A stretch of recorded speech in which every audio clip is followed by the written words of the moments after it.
오늘 저는 우리가 읽은 말씀을 가지고 은혜의 사람, 은혜의 사람이라는 제목으로 여러분과 함께 말씀을 나누고 싶습니다. 여러분, 과거에 개그 프로그램들이 참 많았었죠. 그 중에 개그 콘서트라는 게 있습니다. 이 개그 콘서트는 개그맨 전유성 씨가 가수들은 콘서트를 하는데 개그맨들은 왜 콘서트를 못하냐 해가지고 만든 게 이 개그 콘서트입니다. 근데 이 개그 콘서트에 이제 제가 그 청소년 사역할 때 늘 연구했던 게 있습니다. 어떤 연구를 했냐면 개그 프로그램을 보면서 설교를 어떻게 재밌게 할 수 있을까? 설교와 개그를 연결하는, 그래야지 이 중고등학생들이 잠을 안 자요. 예를 들면 이런 겁니다. 이제 제가 설교를 했는데 갑자기 어느 날 애들이 아멘 하는 거예요. 우리 청소년들이 아멘 하기 힘들잖아요. 그러면 제가 옛날에 유세훈이라는 개그맨이 오빠 기분 좋아졌어, 뭐 이런 게 있었어요. 혹시 아시는 분 있죠? 뭐 그런 걸 연결해가지고 하면 아이들이 이제 말씀의 재미를 이제 갖게 되는 거죠. 그래서 저 포인트를 어떻게 할까? 설교 준비보다 개그 콘서트를 보면서 연구하는 거예요. 또 제가 연구했던 게 이제 CF 문구들 있잖아요. 막 그런 거 막 고민하고. 그래서 이제 아이들이 설교를 들을 수 있도록 이렇게 늘 연구를 했었어요. 근데 그 중에 참 이렇게 제가 이제 개그 콘서트를 보면서 몸으로 좀 따라해보고 싶다라는 이런 개그맨이 있었어요. 누구였냐면 김병만이었어요. 김병만은 뭐만 하면 너무 잘하잖아요. 그래서 김병만이 하는 프로그램이 뭐였죠? 달인, 그쵸? 진짜 달인처럼 하더라고요. 활을 쏘는데 뭐 양궁 선수처럼 막 활 쏘고요. 그쵸? 또 서커스 하는, 외발 자전거를 타는데 서커스 하는 사람들처럼 외발 자전거 타고, 또 양파도 그냥 막 생으로 먹고 정말 달인이더라고요. 나중에 김병만 씨의 이 인터뷰를 들어보니까 김병만 씨는 이 달인이라는 이름의 프로그램을 한 이유가 자기는 개그의 달인이 되고 싶었대요. 근데 어떤 류의 개그의 달인이 되고 싶었냐면 몸 개그의 달인이 되고 싶어서 그런 프로그램을 만들었다고 하더라고요. 지금은 이 김병만 하면 다들 뭐가 떠올라요? 달인이 떠오르잖아요. 그래서 김병만은 달인이다. 그래서 얼마나 달인이었던지 이 정글의 법칙까지 가가지고 거기서 집도 짓고 막 다 하잖아요. 그 달인의 면모를 보이더라고요. 달인은 어떤 부분에 있어서 되게 탁월함을 보이는 사람들에게 붙여지는 호칭인 것 같아요. TV 보면 생활의 달인이라는 프로그램이 있잖아요. 같은 일을 해도 탁월하게 잘하는 사람에게 달인이라는 호칭을 붙여주잖아요. 우리가 계속 살펴보고 있는 다윗은 하나님의 관점에서 뿐만 아니라 우리의 관점에도 봐도 탁월함이 있는 달인이었던 것 같아요. 저는 이 다윗의 모습을 보면서 우리도 좀 달인이 되면 어떨까 이런 생각을 해봅니다. 다윗은 갖은 어려움 속에서 드디어 왕이 됩니다. 다윗이 그동안 어려움을 겪은 이유가 뭐였죠? 사울 때문이었습니다. 사울의 질투가 다윗을 어렵게 만들게 했었죠. 그런 사울이 지난주 말씀을 통해서 어떤 결과를 맞이했냐면 비참한 죽음을 맞이했습니다. 이제 사울의 시대는 끝나고요, 다윗의 시대가 시작되었습니다. 오늘 본문은요, 다윗이 왕이 되자마자 이제 신하들에게 한 이야기를 다룬 말씀입니다. 오늘 1절에 보니까 다윗이 무슨 말을 합니까? 사울의 집에 아직도 남은 자가 있느냐라고 신하들에게 질문을 합니다. 다윗 입장에서는 자신을 못 살게 굴었던 사울 집안을 원수로 생각할 수 있잖아요. 그래서 다윗이 왕이 되면 사울의 집안을 삼족을 멸할 수 있는, 사극에 보면 꼭 삼족을 멸한다 그러더라고요. 삼족을 멸할 수 있는 그런 자리에 이제 서게 된 겁니다. 그런데 오늘 1절에 다윗이 사울의 집에 아직도 남은 자가 있느냐고 물어본 이유를 뭐라고 설명을 하냐면 은총을 베풀기 위해서다라고 이야기합니다. 자기를 어렵게 했던 사람에게 원수를 갚기 위해서 사울의 집에 남은 자를 찾은 게 아니라 은총을 베풀기 위해서 남은 자를 찾았다라는 겁니다. 여러분, 이것이 다윗의 탁월함입니다. 여러분, 다윗이 이스라엘 역사에서 가장 좋은 왕으로 지금도 다윗을 기리고 있잖아요. 그래서 이스라엘 국기는 다윗의 별이 그려져 있어요. 다윗을 기리는 거죠. 다윗이 그만큼 탁월한 왕이었다라는 거죠. 다윗이 이런 탁월한 왕 달인이 되었던 이유는 바로 오늘과 같은 모습이 있었기 때문입니다. 은혜를 베푼 거죠. 여러분, 하나님이 사용하는 영적 달인들에게는요, 공통점이 하나 있습니다. 그게 뭐냐면 덕이 있다라는 거예요. 덕이 있다라는 것을 다른 표현으로 말하자면 은혜스럽다라는 겁니다. 여러분, 은혜로운 사람은요, 신앙생활하면서 기도 많이 하고 전도 많이 하고 이런 게 아닙니다. 정말 은혜로운 사람은요, 덕을 베풀면서 하나님의 사랑을 삶으로 드러내는 사람을 말하는 거예요. 저는 우리 경안 모든 성도님들이 이런 덕스러운 영적 달인이 되기를 축원합니다. 그렇다면 여러분, 우리가 다윗과 같이 이런 영적 달인이 되기 위해서 뭐가 필요할까요? 은혜를 베풀 줄 알아야겠죠. 다윗이 이제 사울 집안에 남은 사람이 있는지 찾아보라고 이제 사울의 종이었던 시바를 부르게 됩니다. 발음을 잘해야 돼요. 욕이 아니라 사람 이름입니다. 이제 다윗이 시바에게 사울의 집에 남은 사람이 있냐고 이제 물어보죠. 그러자 시바가 요나단의 아들 무비보셋이 살아 있습니다라고 말을 합니다. 그 얘기를 듣고는 당장 무비보셋을 데리고 오라고 이야기를 합니다. 여러분, 무비보셋 입장에서 사울이 다윗에게 했던 일을 알까요, 모를까요? 이스라엘 전역은 아마 다 알고 있었을 거예요. 몇 년 동안을 다윗을 죽이려고 했는데 사울의 손자가 사울이 다윗을 죽이려고 했다는 사실을 모를 리가 없잖아요. 그런데 갑자기 자기 할아버지가 죽이려고 했던 다윗이 자기를 찾으면 무비보셋의 마음이 어땠을까요? 삼족을 멸하는 거 아니야? 두려운 마음이 이 마음 안에 가득했겠죠. 아, 이젠 죽었구나, 이런 생각이 들었을 겁니다. 그래서요, 무비보셋이 두려운 마음에 벌벌 떨면서 다윗 앞에 서게 됩니다. 그때 오늘 본문 7절에 다윗이 이렇게 말을 하는데요, 오늘은 성경을 보면서 우리 같이 한번 7절을 읽어보도록 하겠습니다. 시작. 다윗이 그에게 이르되 무서워하지 말라. 내가 반드시 네 아버지 요나단으로 말미암아 내게 은총을 베풀리라. 내가 네 할아버지 사울의 모든 밭을 다 내게 도로 주겠고 또 너는 항상 내 상에서 떡을 먹을지니라 하니. 아멘. 여러분, 어떤 두려워하는 무비보셋을 향해서 다윗이 지금 무엇하고 있습니까? 원수의 가문일 수 있지만 무비보셋에게 은혜를 베풀고 있는 겁니다. 여러분, 제가 청소년 사역을 할 때 시험 때가 되면요, 늘 했던 게 있어요. 교회에서 제가 파티션을 어디서 수소문해가지고 당근마켓 이런 거, 당근거래 이런 거 있잖아요. 그런 데서 파티션을 이것저것에서 이렇게 얻어와가지고 평상시에는 창고에 놨다가 시험 때만 되면 아이들 공부를 할 수 있는 도서관을 만들어주자. 그래가지고 예배당의 의자를 다 치우고 예배당을 도서관으로 쫙 만들어서 시험 때가 되면 2, 3주를 도서관으로 운영을 했습니다. 도서관을 운영할 때 이제 청년부랑 연대해가지고, 왜냐면 제가 이제 청소년부를 한 교회에서 10년을 했어요. 그러니까 청년들이 제가 키웠던 애들 아니에요. 그 애들을 불러가지고, 야, 니네들이 이제 받은 사랑을 좀 나눠라 그러면서 이제 방학 때 청년들 조를 짜가지고 국영수 중심으로 아이들 공부를 봐주는 거예요. 그러면 아이들은 이 시험 기간에 새벽까지 이 교회가 도서관이 되어서 공부하는 거예요. 그럼 저는 거기서 뭐 하냐? 아이들 간식 챙겨주는 거예요. 그리고 사역 준비하는 거예요. 근데 그렇게 이제 아이들을 이제 도서관을 이제 운영해 주면서 이제 그날도 이제 새벽까지 도서관에 있다가 집에를 가는 길이었습니다.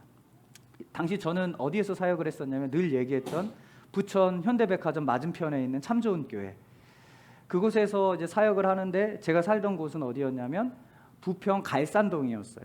근데 교회에서 갈산동을 가려면 인천 삼산동에 있는 삼산경찰서를 지나서 저희 집에 가야 됐어요. 그런데 이제 제가 삼산경찰서를 이렇게 지나가고 있는 길이었어요. 이 경찰서에서 약 1km 정도 떨어진 한 교차로에서 이제 신호등을 딱 지나가는데 신호등에 검은 물체가 하나가 딱 보이는 거예요. 뭐지 딱 봤더니 가까이 가니까 사람인 거예요. 주무시고 계신지 쓰러져 있는지는 모르겠지만 사람인 거예요. 근데 그 순간 제 마음에 어떤 생각이 들었냐면, 여기 1km 바로 앞에 경찰이 있으니까 금방 이 사람을 도와주겠지, 나 너무 피곤하니까 가야 되겠다, 그러고 그냥 지나쳤어요. 그런데 다음 신호등쯤 가는데 제 마음에 너 지금 어디 가니? 이런 마음이 드는 거예요. 근데 그 짧은 순간에 막 제가 어떤 생각이 들었냐면, 저 너무 피곤하니까 그냥 가는 거 아시잖아요 하나님, 막 이런 생각을 막 하는 거예요. 그런데 한편으로는 제 마음 가운데 어떤 생각이 또 들어오냐면, 너 지금 뭐 하는 거니? 이 마음이 계속 저를 사로잡는 거예요. 그러면서 아주 짧은 순간이었지만 어떤 말씀이 생각났냐면, 누가복음 10장의 선한 사마리아 사람 이야기가 생각이 나는 거예요. 그러면서 갑자기 제 마음 가운데 이런 외침이 들려지는 것 같았어요. 네가 그 강도 만나고 그냥 지나쳤던 레위인이나 제사장 아니냐? 막 이런 마음이 제 안에 확 드는 거예요. 근데 전 또 어떻게 하냐면, 하나님 저 너무 피곤해요. 내일 또 움직여야 되고 늦게까지 또 이렇게 또 해야 되는데 피곤하니까 좀 봐주세요. 이런 마음을 계속 두 마음이 싸우는 거예요. 아주 짧은 순간이었는데 제 마음에 너무 부담이 돼가지고 어떻게 했냐면, 집으로 안 가고 다시 유턴해서 돌아왔어요. 근데 여러분, 그 거리가 1km도 안 되는 거리예요. 그 시간 동안 이 고민을 막 하다가 유턴해서 돌아오는데, 그 사이에 경찰이 와서 그 검은 형체의 사람을 돕고 계시더라고요. 근데 제가 이제 집으로 돌아오는데요, 마음이 너무 무거운 거예요. 내 앞에 은혜를 베풀어야 할 순간이 올 때 은혜를 베풀지 못하는 저를 보면서, 내가 진짜 그리스도인 맞나? 내가 맨날 사랑하라고 얘기하고 은혜를 나누자고 얘기하는 사람인데 내가 정말 그리스도인이 맞나? 이러면서 굉장히 제 마음이 힘들었던 경험이 있습니다. 너무 부끄러웠죠. 이것은 여러분 영적 달인의 모습은 아니잖아요. 그런데 다윗은 저랑 달랐던 것 같아요. 정말 은혜가 필요한 사람이 무비보셋이에요.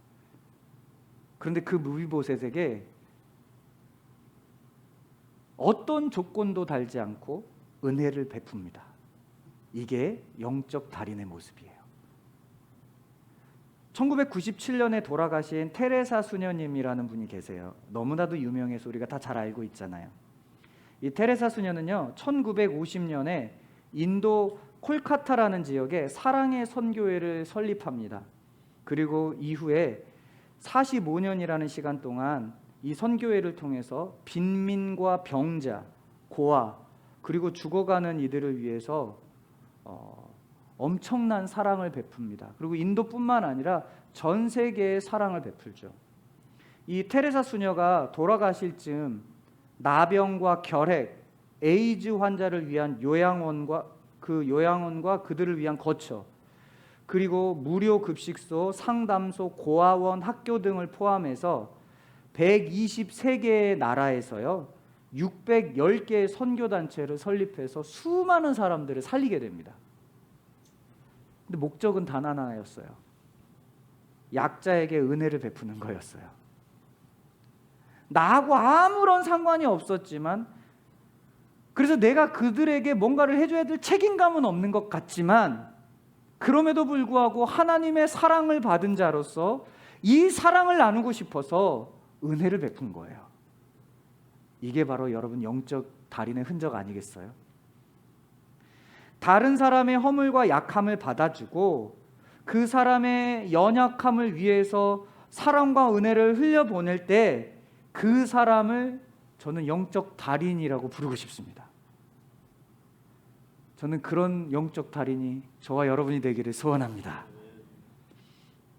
그런 의미에서 다윗은 영적 달인인 것 같아요.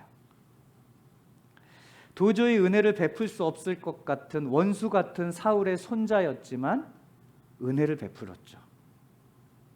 사울과 그의 집안 소유를 다 돌려줍니다.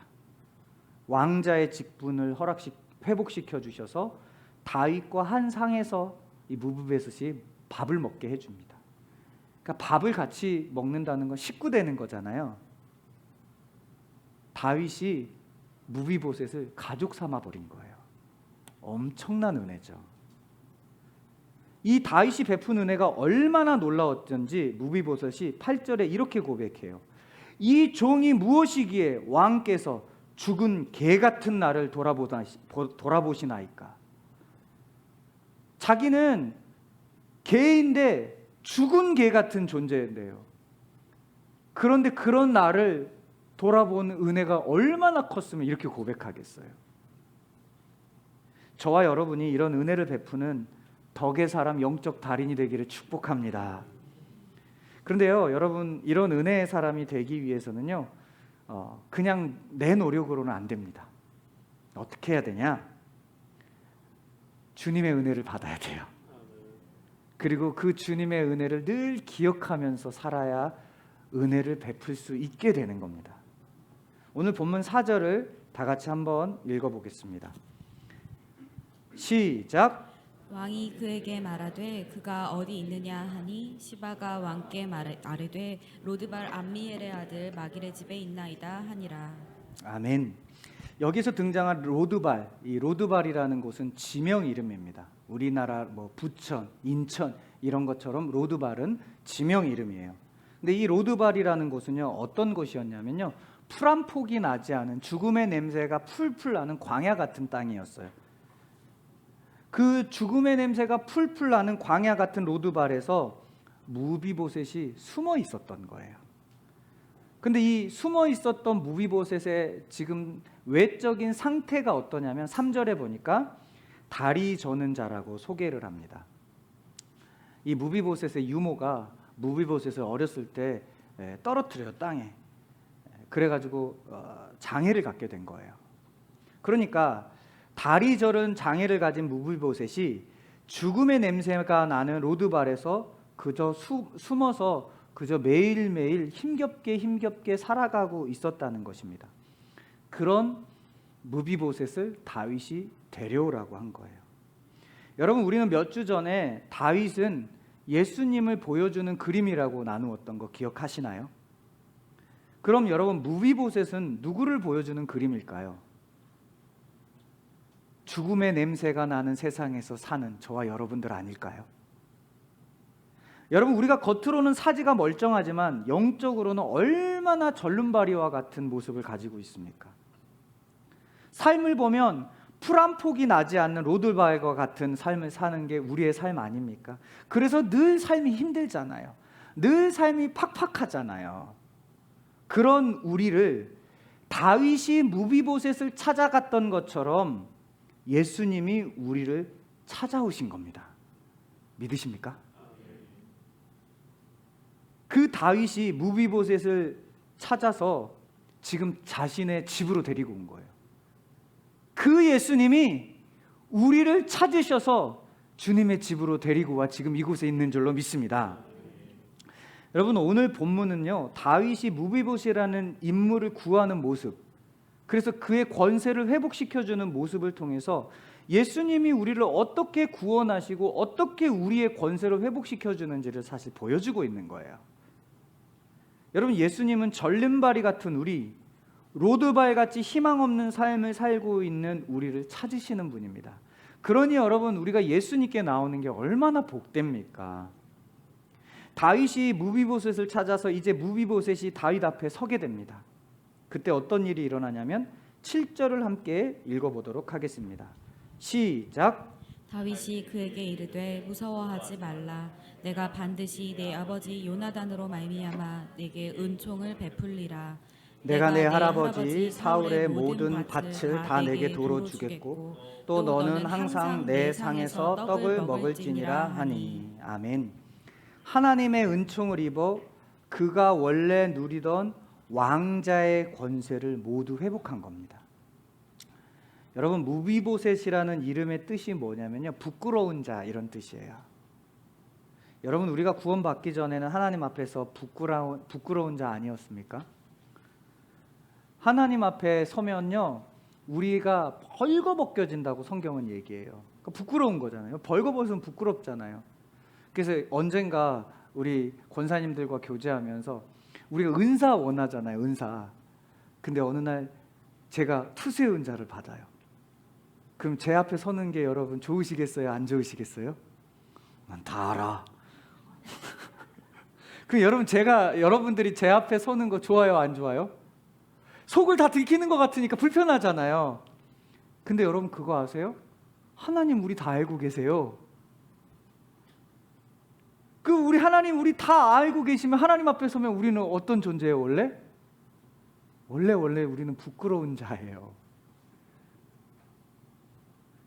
그런데 여러분 구원받기 전에는 부끄러운 자였지만, 그래서 절름발이여 도저히 희망이라고는 찾아볼 수 없는 그런 자였지만, 그런 무비보셋이 뭐가 된 겁니까? 왕자가 된 거예요. 여러분 그렇게 부끄러웠던 우리가 예수님으로 인해서 하나님의 자녀가 된 줄로 믿습니다. 그래서 우리가 너무나도 잘 알고 있는 말씀 요한복음 1장 12절에 이렇게 말하잖아요.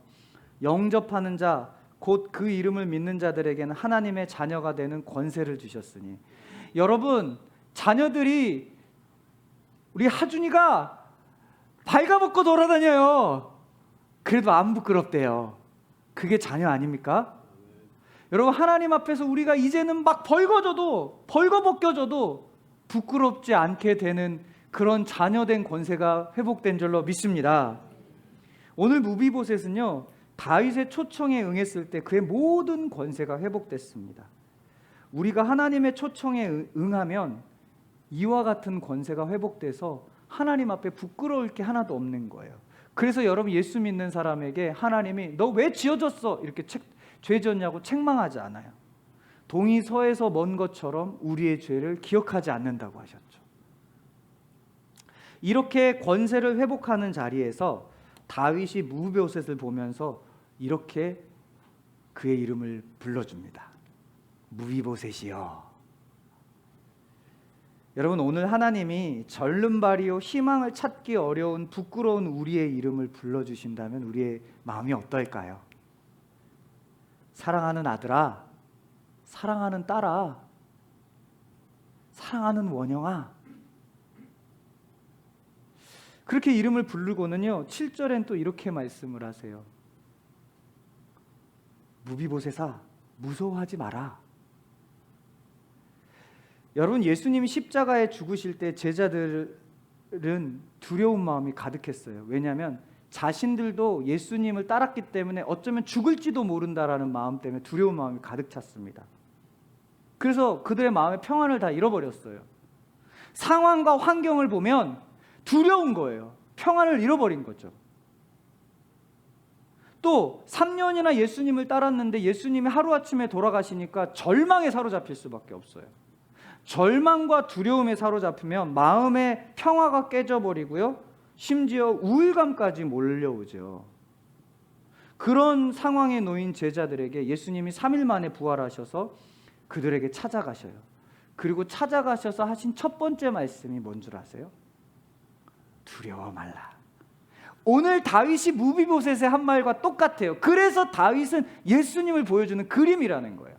예수님이 그렇게 두려워하는 제자들에게 가서 두려워하지 말라. 너희에게 평강이 있을지어다. 여러분 요즘 여러분들을 두렵게 하고 요즘 여러분들을 힘들게 하는 게 무엇입니까? 주님이 우리에게 이렇게 말씀하시는 줄로 믿습니다. 사랑하는 아들아 두려워하지 말라. 사랑하는 내 딸아 평강이 있을지어다. 다윗이 무비보셋을 찾은 것은 평안의 소식이요 회복의 소식인 거예요. 복음 아닙니까? 복음이신 예수님이 우리에게 오늘 찾아오셔서 평안과 회복을 명하고 계신 것을 믿으시기 바랍니다. 사랑하는 여러분, 여러분의 모든 두려움이 예수님의 이름으로 평안으로 바꿔지기를 축원합니다. 여러분의 모든 고통이 예수님의 이름으로 회복되기를 축복합니다. 오늘 절름발이요 희망이라고는 찾아보기 어려운 땅에서 살던 무비보셋에게 은총을 베푸신 다윗의 역사는 예수님이 우리에게 어떻게 사랑하고 계신지를 보여주는 것입니다. 이 사랑을 기억하면서 희망 없이 두려움 가운데 있는 분들 두려워하지 말라. 너희에게 평강이 있을지어다라는 주님의 음성을 꼭 듣는 은혜가 있기를 축복합니다. 그 음성이 이미 마음속 깊이 자리 잡는 분들은 두려움에 떨고 있는 누군가에게 다윗과 같이 평강을 나누어 주는 은혜의 사람이 되기를 축원합니다.